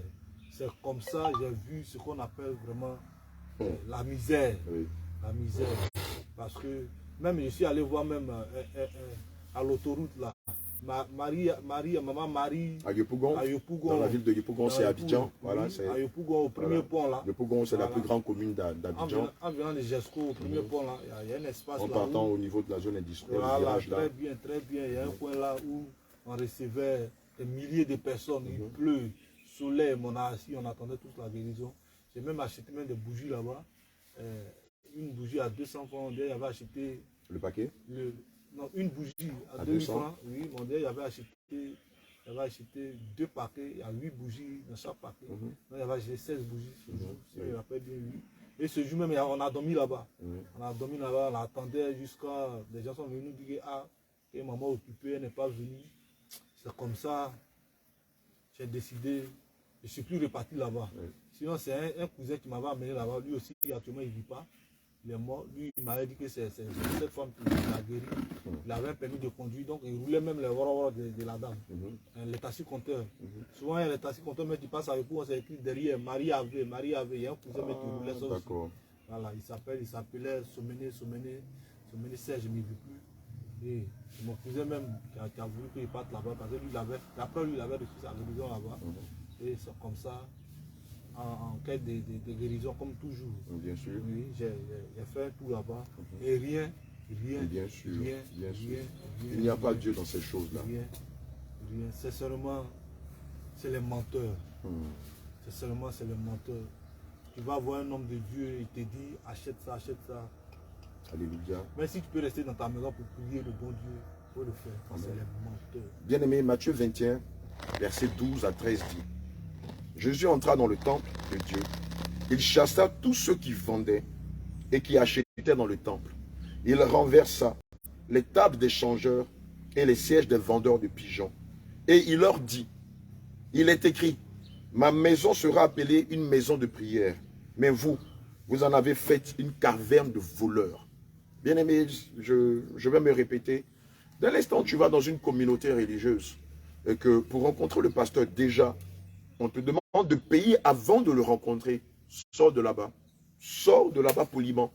N'insiste même pas. Dès l'instant, on te dit que pour rencontrer le soi-disant homme de Dieu, puisque ce n'est pas un homme de Dieu, mais un homme de Dieu, prends tes clics et tes claques et sors de là-bas. Ce n'est pas une église de Dieu. C'est un système d'escroquerie qui a été mis en place pour te faire croire que Dieu est là-bas. Amen. Et même si tu entends des témoignages de guérison, de délivrance, si tu entends des prodiges et des miracles sur le cinéma, il y a ceux-là qu'on appelle des mécènes, qui sont payés, en Côte d'Ivoire dans plusieurs pays, qui sont payés pour rendre des faux témoignages ou pour faire semblant d'avoir vécu des miracles par ces hommes de Dieu-là. Mais en fait, ce ne sont pas des miraculés. Dans mes débuts, j'avais rencontré une jeune demoiselle qui m'avait dit qu'elle était mécène. C'est-à-dire, elle, on la paye et elle va faire elle se fait passer pour quelqu'un qui va recevoir des guérisons miraculeuses dans les églises. On lui versait moyennant 30 000 francs CFA, voire 50 000 francs CFA. Et c'est de ça qu'elle vivait. Et quand elle m'a rencontré, je lui ai prêché Christ. Elle se repentit et elle allait à l'époque, j'avais un ami qui avait le journal Allo-Police et elle allait rendre son témoignage à Allo-Police et à visage couvert, elle avait dévoilé le nom de plusieurs pasteurs ici en Côte d'Ivoire qui la payaient et pour lesquels elle faisait de faux miracles. Voilà, elle arrivait, elle se faisait passer pour une handicapée, pour une aveugle. Elle était au fond de la salle et le pasteur donnait le nom de la dame, expliquait une histoire d'homme debout comme quoi qu'il connaissait son histoire. Elle venait là comme ça et elle disait oui, c'était elle, elle donnait son nom et tout ça. Elle marchait avec des béquilles ou dans un fauteuil roulant et le monsieur faisait son cinéma. Il y avait évidemment un deal entre le faux pasteur et elle, et à un signal donné, la dame, elle s'est levée, là, elle marchait devant tout le monde, évidemment. Tout le monde était ahuri, tout le monde était dans la joie, pensant que c'était des miracles. Alléluia, que le Seigneur vous bénisse. C'est le lieu de demander au corps du Christ d'être beaucoup vigilant et de demeurer fermement assis dans la saine doctrine. Tu peux continuer, mon bien-aimé. Et sincèrement, j'ai souffert. Parce que tu n'as pas les moyens. Ce qui est le problème encore chez nous, tu n'as pas les moyens. Et les mêmes moyens que tu donnes, tu gagnes, tu vas encore vers quelqu'un. Ils vont vous dépouiller. Il va te guérir et on te dépouille financièrement. On t'arrache tout ce que tu as. On te prend le peu que tu as. Tout. On ne tient pas compte de ta situation. Ils n'ont pas de compassion pour les âmes du Seigneur. C'est seulement les démons, c'est les Lucifer, ce ne sont pas des hommes de Dieu. Donc c'est comme ça, je suis resté dans le mal qui me rongeait. Oui. Parce qu'actuellement Jésus m'a guéri. Amen. Donc je suis resté dedans longtemps, depuis 2011. Depuis août 2011, souffrance sur souffrance, misère sur misère, oui. Jusqu'à ce que Dieu décide. Oui, parce que c'est Dieu qui a décidé. Amen. Et j'arrive maintenant à Dieu de pas de mon village. Oui. Ma mère me confie, bon, quand je dis ma mère, la femme à mon oncle. Oui, Jésus, comme je le disais, me dit d'aller voir une maman qui est guérissée dans ce même village. Je ne connais pas le nom, mais qui est mariée ici. Son mari n'est plus, mais elle est là. Et bon, avant que je ne vienne chez la maman, je suis allé voir une maman à Garayou, à Gagnoa. Oui. Quand je suis allé la voir, elle, c'est pas quelqu'un qui m'a envoyé la voir, mais un matin, j'ai décidé comme ça. J'ai dit, c'était dans mon corps, on dirait c'est dragon. Et je vais chez la maman. Quand je me suis assis, elle dit, oh, c'est ça. C'est ça même, au-delà même, elle subit comme ça. Et toi, même, tu sens pas, il dit, ah, moi, il sent rien. Elle dit, ouh, c'est ça, mais tu es sur toi. Et quand tu parles même là, au-delà même là, ouh, elle dit, d'habitude, moi, quand les gens viennent, quand je cause les gens qui viennent, je fais un effort pour sentir un peu dans leur bouche si c'est l'odeur qui est dedans. Mais toi, quand tu es venu, tu es assis net là, sans que tu ne parles, l'odeur s'est dégagée de ton corps. Je dis, ah, donc c'est ça, elle dit, c'est ça. C'était l'odeur de quoi? Elle dit dragon. Dragon, d'accord, Oui. l'esprit du dragon. L'esprit du dragon, que c'est ça qui est dans ton corps, que ça est dans tes os même. Ça vient de t'affaiblir, que c'est pas bon.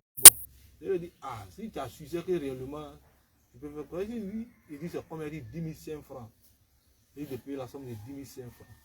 Il dit, ok. Dans le même jour, comme il n'avait pas les moyens, j'ai payé 5 000. Et la femme, à mon petit frère, qui a gagné actuellement, du nom d'Edwige, a payé les 5 francs. Donc c'est comme si j'avais donné 5 500 francs ce jour. Ça, c'était en janvier passé.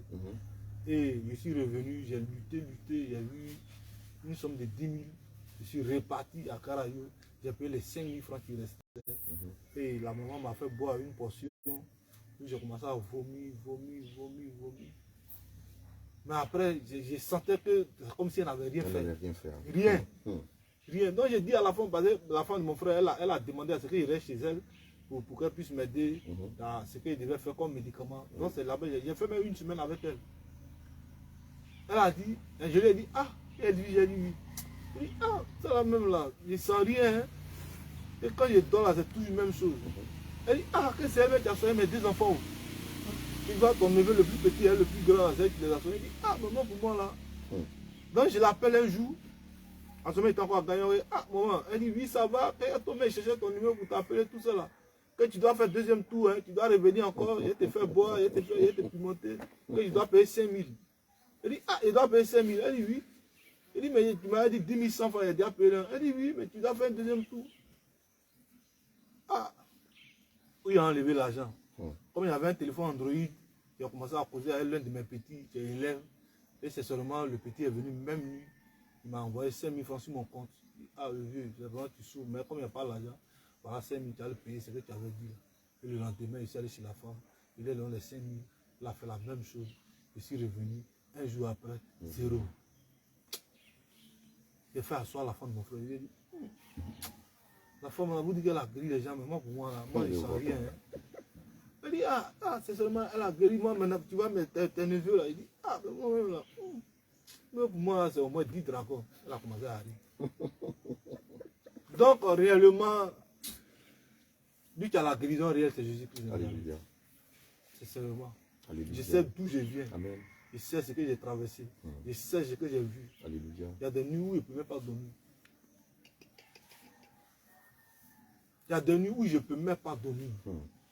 Et puis ce qui est le plus mal, ce qui fait le plus mal, surtout nous, les hommes et les enfants de l'Ouest, quand tu dis à ton parent que je suis malade là, il te dit que tu es mentir. Mais qu'il attend que tu es mort, ça c'est une fête. Oui. Toi tu demandais seulement 5 000 francs, 10 000 francs pour t'acheter quelque chose. Peut-être le même avec qui tu as posé au téléphone, et puis tu lui as demandé 10 000 là. Lui va dire qu'il t'achète un certain. De 500 000. De 500 000. Mais alors il n'avait pas 10 000. Pour te donner, pour te soigner. Et c'est ça le drame dans le Grand Ouest, malheureusement. C'est ça le drame dans le Grand Ouest. Prêt à dépenser inutilement pour de grands funérailles, mais n'est pas prêt à soutenir son frère pour 5 ou 10 000 francs de médicaments. C'est compliqué. Et que n'y a pas de non mais il y a. Voilà, il ne faut pas le s'embêter pour nos parents qui ne comprennent pas le français. Ok, il y a. Ah, il y a beaucoup. Et que belle est née. Il y a beaucoup. Mais il y a pas et quand même ne connaît ne wolo no beaucoup parce que à association il y a que couiller ouais ne pas il a écou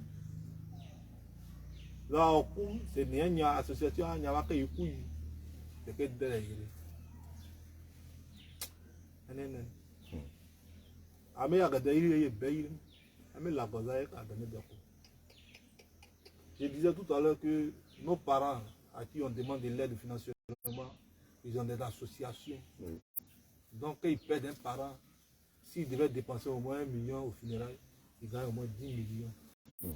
Donc, quand tu meurs, ça l'arrange, mais c'est le démon. C'est lui qui fait, c'est le diable qui fait ça. Je veux leur dire que quand c'est ton parent, que tu peux lui venir en aide, là, fais-le avant qu'il ne soit trop tard. Tout à fait. Moi, quand je souffrais, je disais toujours que dès que je meurs, il faut commenter. Parce qu'à Djéné Liba, je viens d'une grande famille. D'une grande famille. Kyotea, c'est mon cousin.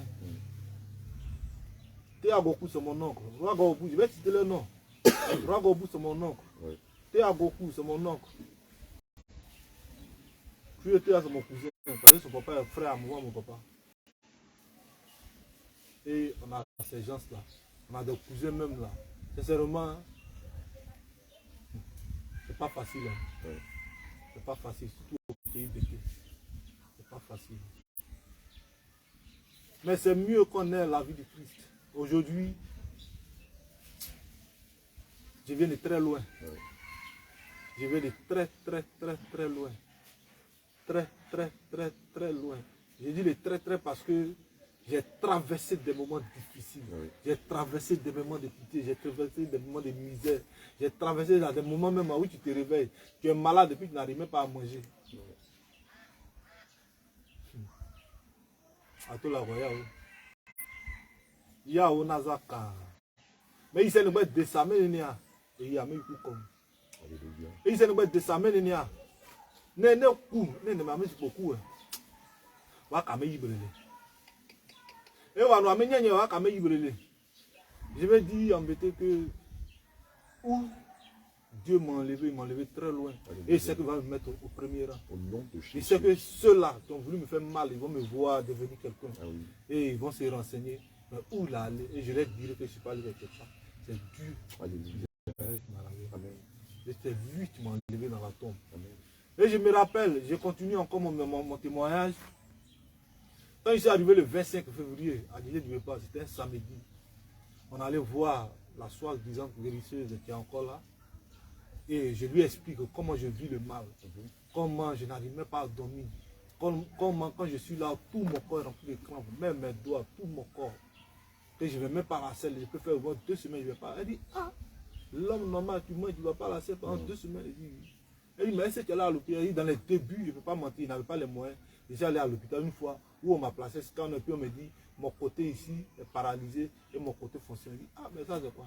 Comme un homme qui vit, tu respires, un côté paralysé puis un côté qui fonctionne. Et j'ai tout expliqué à la maman, elle est là. Déjà la maman de même je suis venu la voir le dimanche 26 à 14 h. Ma petite nièce était encore à la maison, a fini de préparer, il était temps de manger. Et sa maman lui dit, va voir la vieille où il était hier là. Elle a regardé dans les résultats. Parce qu'elle nous a dit à la veille que quand elle va aller dormir là, elle, ses genoux vont lui dire ce que j'ai, là elle va me donner les potions. Donc ma nièce là va là-bas, elle dit à ma nièce là qu'elle ne peut pas. Que c'est plus fort qu'elle. Que moi je suis venu là, je suis déjà mort. Wow. Qu'elle ne peut pas. Quand on a qu'à les voir, il y a un Burkinabé du nom de Soulé qui guérit aussi, qu'on a calé chez lui. Donc quand ma nièce est arrivée, elle a appelé son papa. Papa, quand son papa est guéri, elle dit en fait, ah, la vie elle a dit c'est trop fort pour elle. Hein. Et c'est fort. Il est déjà mort. Il est déjà mort. On a qu'à le voir Soulé. Donc il est en train de manger, elle a préparé au fufu. Mais dans mon cœur, je dis, non, même si elle est morte, pas là. Jésus va m'enlever déjà. Au nom de Jésus. Donc quand elle finit de manger, net a dit à ma nièce là, allons chez Soulé là. Elle dit tu peux marcher, elle dit allons. Puis on a commencé à marcher. Au moment où on partait là, ma maman tu as voulu que je vienne dans le village. Oui. Elle dit après elle me dit, hein, elle dit qu'elle me partait, quand me voyait partir là, de la main je marchais, c'est le mystique là, de la main je marchais là, elle sentait quelque chose en moi. Parce que mes pieds, elle dit qu'elle derrière mes pieds, elle sentait quelque chose. Mais elle m'a rien dit et on est parti. On arrive chez le mystique, on demande à sa première femme. La première femme dit qu'il allait en ville, comme elle est un fils au collège, et puis c'était un dimanche, on allait accompagner son fils là en ville. On devait revenir, mes yeux ont commencé à tourner, elle dit à ma nièce, ah, mes yeux tournent, en train de m'asseoir. Et elle m'a donné une chaise, j'étais assis. Au moins 10 minutes, je me suis levé. Donc on a fait 100 mètres. Je n'étais plus dans moi-même. Et j'ai commencé à parler à ma nièce, elle est mourie. Elle dit, comment elle dit? Je suis que où je suis là, je suis devenu très bien mourir. Elle dit, comment tu as mouru? Donc je ne pouvais pas. Donc je me suis couché, je me suis couché sur elle. En marchant, tout mon corps était sur elle. Elle avait même sa fille au dos. Elle a commencé à pleurer. Ta soeur, c'est Inès. Inès. La bien-aimée Inès. La bien-aimée, oui, elle est actuellement là. Et elle a commencé à pleurer. Oui. Elle a appelé un jeune Burkinabé qui était tout juste à côté où on passait. Et ah, viens m'aider. Le gars, ça l'a étonné. Il dit, mais vous êtes passé tout de suite, il marchait, non? Elle dit, il ne peut plus, pardon, viens m'aider. Et le jeune est venu, il a pris mon côté, on venait. C'est l'un de ces gars, Gaïa, qu'on a vu chez, je ne sais pas si bon. Non, c'est pas lui. C'est pas lui. Parce que quand on est arrivé, il y avait deux personnes d'un certain gabarit qui mettaient ici, qui tentaient de le ranimer, qui essayaient de le ramener à la vie. Hein. Ils sont revenus après. Donc on l'a lutté, mais mes pieds, je ne pouvais pas tenir sur mes pieds. Voilà, il ne pouvait même pas marcher. Donc elle a lutté jusqu'à elle a vu un autre frère, il l'a aidé. Et nous sommes arrivés à la maison. Quand nous sommes arrivés à la maison, on m'a mis dans une chaise, mais je n'étais plus là. Voilà, j'attendais les bruits dans mon oreille. Tu entendais des bruits dans les oreilles. Tout ce qu'on disait autour de moi, je ne comprenais rien. Seulement que la tête baissée comme ça, les bruits que j'attendais. Oh, il y a les gens qui parlaient à côté de moi. Mais je ne savais pas. Tu n'étais plus là, tu étais déconnecté. Voilà, il n'était plus là. Il n'était même plus là. Il n'était plus là. Et c'était vers quelle heure? Et c'était vers 18h30, 19h par là. 18h30, 19h par là. Je ne pouvais plus. C'est seulement ma petite nièce là, elle pleurait toujours. Inès, elle pleurait. Sa maman aussi est venue. Ma maman qui a fait que je suis venu dans le village. Elle aussi, elle a commencé à pleurer. Donc la famille a commencé à pleurer. Oui, parce que tu étais mort. J'étais mort. La famille a commencé à pleurer. Et le papa Jésus, que je salue encore, a demandé à ce que on fasse venir les hommes de Dieu. On m'a dit, il y a des gens qui ont tenté de te... Oui, il y a des gens, ils ont même mis des trucs dans mes yeux. Secouer, essayer des choses pour que tu reviennes à la vie. Oui, ils m'ont tapé. Il y a des jeunes, il y a un cousin qui est là. Parce qu'on a vu deux... Bon, moi, quand je suis arrivé, puisque moi je suis arrivé avant vous, il y avait deux gaillards, personnes de notre taille, de notre gabarit, qui tentaient de le raviver. J'ai dit non, laissez, le Seigneur va s'en charger, ne le touchez même pas. Et c'est comme ça, ils n'ont pas pu à ce que les hommes de Dieu arrivent. Quand les hommes de Dieu sont arrivés, et c'est seulement les mots me manquent. Voilà, parce que je n'ai rien à donner au Seigneur, tout ce qu'il a fait pour moi. Et les hommes de Dieu ont commencé à prier, Moi qui avais la tête baissée, moi qui étais dans un autre monde, parce que je n'étais plus là. Voilà, il restait seulement à appeler le corbillard, comme on le fait. Voilà, venir chercher le corps. Parce qu'on a vu sur les réseaux sociaux, sur notre chaîne, des gens, deux personnes ont dit oui que on l'a payé. Qu'on a payé pour faire ce cinéma, que nous on n'a rien à faire, qu'on blasphème contre Dieu et qu'on a payé le bien-aimé Joseph pour le ressusciter. D'ailleurs, il n'était pas mort, il était assis. Comment quelqu'un qui est mort peut être assis? Mais la mort n'a pas de position, n'a pas de posture, mon bien-aimé. Moi, des personnes sont mortes dans mes bras. Mon grand-père, Abraham est mort dans mon bras. Mon grand-père s'appelle Abraham comme moi, est mort dans mes bras. J'ai perdu plusieurs proches dans mes bras. Bien-aimé, la mort n'a pas de posture. Quand on meurt, on ne tombe pas forcément. Il y a des gens qui meurent debout, arrêtés. Il y a des gens qui meurent assis. Il y a des gens qui meurent dans les postures comme s'ils étaient vivants. Et d'ailleurs, même dans nos coutumes, surtout nous en pays Akan, chez les Akans, lorsque quelqu'un meurt, on a une façon de le faire asseoir dans la chaise et les gens célèbrent sa mort. Les gens célèbrent le mort. Au Mexique, ça existe. Dans certains pays comme au Cameroun, dans l'ouest du Cameroun, ça existe. On fait asseoir les morts comme s'ils étaient vivants. Et j'entends des gens qui disent, oui, c'est un faux miracle, c'est pas de Dieu, nous sommes en train de faire des cinémas, on doit faire attention à nous et tout ça. Mais vous savez, je vais vous dire quelque chose. Quand vous ne savez rien de Dieu et que vous voyez toute cette puissance, si vous avez des doutes, rentrez chez vous à la maison, mettez-vous en genoux et demandez au Seigneur si ça vient de lui ou si ça vient des hommes. Dieu parle. Dieu, ce n'est pas la statue de Marie. Dieu, ce n'est pas la statue de Bouddha. Dieu, ce n'est pas Allah. Non, Dieu, c'est Dieu. Il est Dieu, il est vivant. Alléluia. S'il te donne des yeux qui te permettent de voir et des oreilles pour entendre et ta bouche pour parler, il a aussi des oreilles pour t'entendre, il a aussi une bouche pour te répondre. Alors, que le blasphémer contre le Saint-Esprit, mettez-vous à la maison, rentrez chez vous à la maison, rentrez dans votre chambre, mettez-vous au genou, au sommet de votre lit et demandez au Seigneur. J'ai vu des choses qui se font en Côte d'Ivoire, qui dépassent mon entendement. Je ne sais pas, Seigneur, mais si c'est toi, donne-moi des signes. Ou à défaut, venez en Côte d'Ivoire, venez à Bassam, venez nous rencontrer. Nous avons plusieurs églises dans le monde entier. Mais allez-y, allez-y vous imprégnez, venez, vous allez voir de vous-même. On a plusieurs personnes qui sont venues, qui dans nos églises et qui ont vu la puissance de Dieu, qui se sont repentis de ce qu'elle disait contre le Saint-Esprit, contre nous. Qu'est-ce que nous on gagne?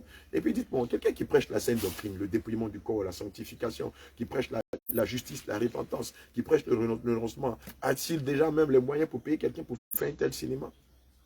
Nous qui prêchons la vérité, allons-nous encore au-delà de ce que nous prêchons, payer des gens pour faire des faux miracles? Et qu'est-ce qu'on gagne? Mais qu'est-ce qu'on gagne? Dites-moi. Qu'est-ce qu'on gagne? On ne prêche pas la foule, nous. On ne prêche pas la motivation. On ne prêche pas le mariage. Ce sont ces gens de personnes qui prêchent la motivation, le leadership, qui sont dans le faux, qui font des faux miracles. Mais quand on prêche la sainte doctrine, Dieu lui-même est la sainte doctrine et démontre qu'il est avec ses serviteurs, comme il est dit dans le livre des Actes des Apôtres. Le Saint-Esprit accompagnait les apôtres dans divers miracles et prodiges afin d'attester qu'ils étaient ses serviteurs. Alors donc, le Seigneur qui a ressuscité des morts, qui a ressuscité... Les hommes de Dieu ont commencé à prier. C'est seulement, ils ont prié. Moi, c'est seulement si les gens disent que j'ai été payé, c'est seulement, moi ça m'étonne. Oui, ça m'étonne que les gens disent, parce qu'ils ne savaient même pas ce qui s'est passé. Je ne savais même pas ce qui s'est passé. Je ne les connaissais même pas. Je ne les connaissais pas, je ne les ai jamais vus. Et les gens disent que j'ai été payé, bon, ça n'engage que. En tout cas, c'est entre eux et Dieu. Ça, c'est entre eux et Dieu. Sinon, moi, je sais que c'est la vraie parole de Dieu que ces serviteurs-là donnent aux gens. Oui. Ce qui est normal. Vous savez, quand tu fais du faux, que quelqu'un fait du vrai, tu trouves que ce qu'il fait là, c'est faux. Parce que tu veux qu'il se joigne à toi. Et est-ce qu'il y a eu des témoins? Parce que c'est de ça qu'il s'agit. Oui, il y a eu... Pendant les heures auxquelles tu n'étais plus là, tu étais déconnecté, tu étais mort. Est-ce qu'il y avait des témoins? Il y a eu des témoins. On peut les citer. Il y a même mon cousin, le petit frère à Papa Jésus, qui s'appelle Dainpogos. Je veux que tu nous expliques. Lui, avant ta résurrection, je sais, selon ce qu'on m'avait dit, qu'il ne croyait même pas en Jésus. Jamais. Lui, même quand tu lui parles de Jésus, il dit Jésus là. Il dit Jésus ne vit pas. Qui est Jésus? Mais ce jour, c'est lui-même qui allait dire aux femmes même de ses frères qui n'étaient pas là. Parce que les femmes d'ici ont une association. Dans ce même dimanche soir, elles étaient à une réunion loin de la cour familiale. Et ce milieu s'est passé. Donc, il y avait du monde. Il y avait du monde qui était là ce jour-là. C'est lui. Il y avait des gens dehors dans la maison et tout ça. C'est lui maintenant qui dit maintenant aux autres femmes qui n'étaient pas là que c'est seulement les hommes de Dieu qui sont venus ici là. C'est Dieu qui les utilise vraiment. Alléluia. Que moi tu ne croyais pas là. Ce que j'ai vu, non, c'est Dieu qui les utilise. Alléluia. Ils ont même prié et quelqu'un, nous on voulait amener à la mort, est revenu. Avec qui d'autre comme témoin? Oui, ma maman, la sœur, elle est catholique. Elle ne croit pas à ça. Elle ne croit même pas à ça. Mais jusqu'aujourd'hui, elle sait que Jésus est vraiment Dieu. Alléluia. Il y avait qui d'autre encore? Il y a, comment on appelle, une autre maman aussi, qu'on appelle Clémentine. De Baptiste Œuvre Mission. Qui est sa camarade du village, aussi a témoigné. Même mon cousin, qui s'appelle Théa Doudou, comment on appelle, Théa Doudou, qui était là le même jour, en démembré, il est aussi témoin. Donc les témoins sont assez. Moi-même, je sais où je suis quitté. Je sais d'où je viens. Amen. Je sais ce que j'ai vu. Tu sais ce que tu as vu? Oui, il y a un jeune de Grand Bassi, tu as le village où ma grand-sœur est mariée, où je suis, qui s'appelle Appli Roméo. Tu es là. Il a vu. Quand quelques jours après, il m'a vu, il dit vraiment, c'est Dieu qui t'a ramené. Sinon, moi-même, là, il restait un peu, il allait dire aux gens que tu étais mort. La même vieille qui te disait, qui te dit guérisseuse, quand je suis allé voir, le lundi, au moment où il était en train de prêcher, au centre du village, elle est en train de vendre. Et elle m'a vu chanter. Alléluia. Elle dit à ma petite soeur Inès, que, ah, c'est Daï qui est là. Elle dit oui. Elle dit, ah, mais, embêté, qui l'a guéri? Elle dit, c'est Dieu, que c'est les hommes de Dieu qui sont venus prier à la maison. Elle dit, où? Jésus, Jésus, Jésus, Jésus, Jésus, Jésus, Jésus, Jésus, Jésus, Jésus. Alléluia. Bien-aimé, attends, je vais te partager le passage de Jean 6, verset 40 qui dit ceci. Et j'ai lu la parole de notre Seigneur avec grand respect. Regarde ce qu'il est dit en Jean 6 au verset 40. Le Seigneur dit, la volonté de mon Père, c'est que quiconque voit le Fils et croit en lui ait la vie éternelle. Et je le ressusciterai au dernier jour.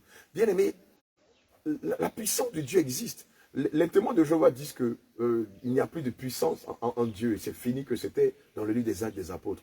Mais pour nous qui croyons en esprit, en vérité, nous sommes témoins oculaires de ce que le Seigneur Jésus fait au quotidien. Je vous dis, au quotidien, il y a des miracles qui sont faits qu'on n'arrive pas à filmer parce que souvent les téléphones chauffent, parce qu'on a pas assez de batterie, parce qu'on est dans des conditions assez difficiles où ça se fait en quelques secondes. On n'a même pas le temps d'enlever le téléphone pour filmer. Bien aimé, Dieu existe, Jésus existe. Et comme le dit la Bible, il est le rémunérateur de ceux qui le cherchent. Mais pourquoi est-ce que nous allons prêcher Christ, mort et ressuscité? Pourquoi nous allons prêcher les commandements, les lois morales, les préceptes de Dieu? Et pourquoi nous-mêmes, nous allons nous consacrer corps et âme, ayant abandonné tout, famille, enfants et activités pour le servir? Et le Seigneur ne se démontrera pas, ne se relèvera pas à nous. On parle de qui? On parle d'Allah. On parle de qui? On parle de Marie. On parle de qui? On parle de Shiva. On parle du Dieu vivant. Celui qui est mort et 3 jours est ressuscité. Allez dans l'autre monde, allez dans le séjour de mort, arracher la clé de l'enfer, la clé de la mort en s'aimer. Pourquoi est-ce qu'on va l'invoquer en esprit en vérité? Il ne se manifestera pas. Que le Seigneur nous bénisse. Et ça l'a étonné. Alléluia. Où elle est en train de vendre ce jour. Presque tous ceux qui n'étaient pas dans notre quartier, pas tout le quartier savait, mais tous ceux qui n'étaient pas, parce que le village est grand. Oui. Donc tous ceux qui n'étaient pas dans le quartier, les mamans, les vieilles, c'est ce même matin qu'elles ont su que Jésus avait ramené quelqu'un à la vie. Alléluia. Parce que la maman, ça l'a étonné. Amen. Ça l'a étonné. Puisque elle avait déjà vu ta mort. Oui. C'est pour ça qu'elle a dit qu'elle pouvait rien faire. Elle a dit qu'elle ne peut rien faire parce que j'étais déjà mort. Au moment où je venais, au moment où je partais, j'étais déjà cadavre. Oui. Que le dragon m'avait déjà avalé. Oui. Que j'étais déjà mort. Mais si les gens ne croyaient pas, Grand Bassi, peut-être sans doute, ceux qui sont des réels, ce témoignage, ont des parents à Grand Bassi. Ils peuvent même appeler, il y a des jeunes mecs de Grand Bassi qui m'ont vu, et ça les a étonnés. On dit, mais on dit en bête, on dit, tu étais mort. Il dit, c'est Dieu qui m'a ramené à la vie. Donc, je veux dire en grand que le Seigneur est vraiment vivant, et il fait des miracles. Alléluia. Voilà, où je suis quitté, je le dis tout le temps, que je viens de très loin. Amen. Je viens si je veux dire un village, mais je viens d'un autre monde. Alléluia. Je viens d'un autre monde parce que j'étais déjà parti. J'étais déjà parti, il restait seulement à appeler que lui, venez prendre un quoi qu'il disait de pas. Et un jeune de 36 ans vient en peine de rendre l'âme, le fils de Daï Simon, un vieux guerrier qui n'est plus, son fils vient en peine de mourir, venez prendre le corps. Ils ont même appelé ma grande soeur, notre aînée, avec une grande soeur avec qui est même papa, mais pas même maman, qui s'est dit qu'elle est chrétienne, mais c'est maintenant je vois qu'elle n'est pas chrétienne, elle est sorcière. Oui, parce que mon cousin, d'un gosse qui était étonné de voir les miracles de Jésus ce jour, l'appelle pour lui dire que, avant que je ne revienne, hein, il appelle pour lui dire que, ton petit frère, actuellement là, il est en train de mourir. Hein. Et puis elle dit à son frère là que, demandez-lui, il a quoi? Quelqu'un qui ne parle même pas. Il est en train de mourir. Il est en train de mourir, ils n'ont qu'à lui demander ce qu'il a. Or, elle dit qu'elle est chrétienne, c'est plus de 30 ans, parce qu'elle n'était même pas encore née, qu'elle se disait chrétienne. Si elle me voit, elle a qu'à quitter la voie. Ce n'est pas Dieu elle suit, c'est Lucifer elle suit. Parce que tu peux pas. C'est ce que je disais avant tout propos, qu'elles ont le droit, elles ont leur association. Donc on attend que quelqu'un est mort, un parent qui est mort, on leur vient une association de coq mort. Oui, Ils attendent que quand les gens meurent, voilà, on les célébrer. Voilà, on leur vient en aide financièrement et ça fait que elles font leur commerce. Évidemment, ces associations gagnent beaucoup d'argent au travers des funérailles. Oui, Voilà, Leur un commerce esprit qui de mort. n'aboutit jamais. Voilà. Voilà. Parce qu'elles font toujours, elles gagnent toujours cet argent et puis elles font rien. Parce que ce n'est pas l'argent béni. Bien mal acquis ne profite jamais, comme Jamais. le dit l'adage. C'est pas aujourd'hui, nous on est nés. Moi j'ai 36 ans. J'ai 36 ans. Mais elle-même là, elle vendait toujours avant que moi ne vienne au monde, mais elle n'a jamais rien. Donc je veux dire, si quelqu'un dit que moi j'ai été payé, c'est même un rond, comme on le dit dans un jargon, il n'est pas reçu de quelqu'un. C'est Jésus qui s'est manifesté ce jour. Sinon j'étais déjà mort. Et après ta résurrection, on a encore la vidéo sur les réseaux sociaux. Qu'est-ce qui se passe là, à l'instant même? Dès que tu reviens de la mort à la vie. Depuis le premier jour, c'est comme si je suis né de nouveau. Amen. Oui, parce que quelqu'un qui ne dormait même pas bien, j'arrive à dormir paisiblement. Alléluia. Je peux dormir même hier à midi, j'ai essayé un truc que tu n'arrivais pas à faire avant. 11 ans après, 12 ans après, je me suis couché, resté en chose qu'on appelle, en sous-vêtement de nuit, avant qu'il me couche comme ça, en plein midi, en ce moment où le soleil est là, sueur de là à là. Tu transpirais en grosses gouttes. Et puis, je sens qu'il y a une chaleur qui dégage de mon corps. Mais je l'ai essayé hier. Qu'est-ce qui s'est passé? Alléluia. Jésus! J'ai dit tout à l'heure à Papa Jésus qu'au moment où je souffrais, il y avait une petite boule au niveau de mon ami. C'est justement si il dit ça. Au niveau du spectrum, tu avais une boule là. Oui, une boule. Quand je veux me purger avec des potions qu'on me donnait, ça m'empêchait de me purger normalement. Mais depuis avant-hier, j'ai su que la chose a disparu. Alléluia! Jésus, Jésus, Jésus, Jésus, Jésus, Jésus, Jésus, Jésus. Alléluia. Si quelqu'un dit c'est incroyable. Moi, c'est à son niveau. En tout cas. C'est mieux qu'il quitte l'église qu'il fréquente. Et qu'il vienne à la saine doctrine. À la saine doctrine. Oui, beaucoup de bruit pour rien. Moi-même, ça me réjouit parce que lui, normalement, si Dieu qui sait que demain, on devait mettre le bout d'oreille pour être plus joli, lui, il allait le faire. Il allait percer les oreilles des femmes dans le sein de la mère. À ce qu'on ne vient au monde. Donc, c'est seulement, comme on le dit, c'est du flocon et il donne aux gens dans les églises. C'est des mensonges. Oui, du mensonge. Et puis, ils disent oui, tu vas avoir visa pour aller aux États-Unis. Visa là. Dans ta famille, il y a des gens qui ont besoin de ça. Donc, commence déjà par les emmener tous aux États-Unis. Oui, tes enfants. Ton village, ton campement, ta région, ton père, ta mère. Qu'on parle bien de toi demain. Voilà. Sincèrement, Jésus est vraiment Dieu. Alléluia. Et je sais. C'est pas que je ne pas dans mon numéro pour que quelqu'un croit. Lago only, c'est Lago only. Lago only. Lago only. Lago only. Monye, wa no lago libo, wa ye nye alo. Wa no lago libo, wa vu, wa no an euro. Sinon, lago only. La saine doctrine. Lago yellow. Oui, la bonne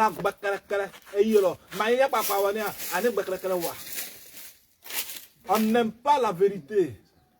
C'est ce qui est notre défaut. On n'aime pas attendre la vérité. Sincèrement, Jésus est vivant.